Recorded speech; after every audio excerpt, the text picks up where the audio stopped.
I think one of the points that you made was that, this is called the entertainment business. And, business is going to look for a way of finding the next dollar, right?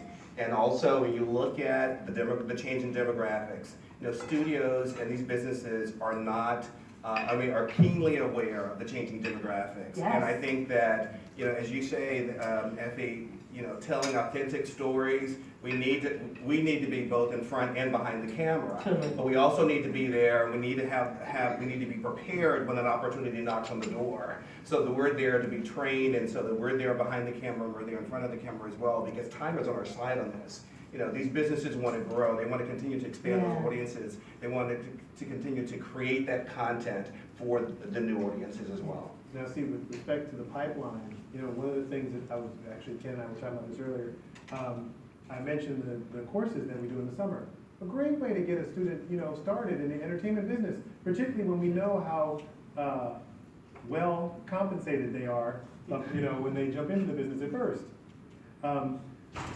But our courses, prohibitively expensive for folks from underserved communities, right? Prohibitively expensive. Ignoring the tuition, being housed at UCLA for the summer is thousands of dollars. And so, one of the things, I'm curious if anyone on the panel wants to take a stab at this, how do we create the kinds of experiences that will help prepare young people from underserved communities so that they can get into the industry early? Because really,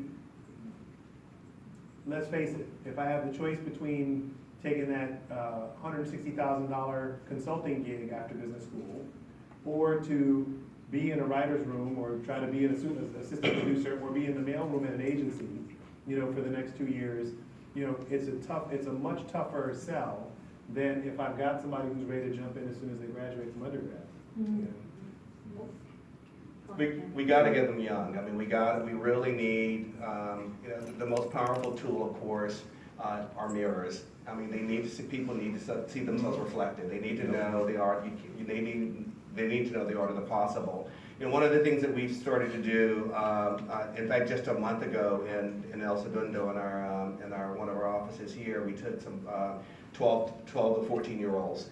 And these are all aspiring either actors or film or writers and directors, and we actually prepared a script for them to actually cast and produce and direct, and we're shopping that now to some of the distributors. But it's an opportunity for them to own something, to see that they can do it, and to see that this interest. But I think we have to allow these kids to understand the art of the possible, to see themselves reflected in the industry, and to really go to them. We can't continue to do the same thing and expect a different result.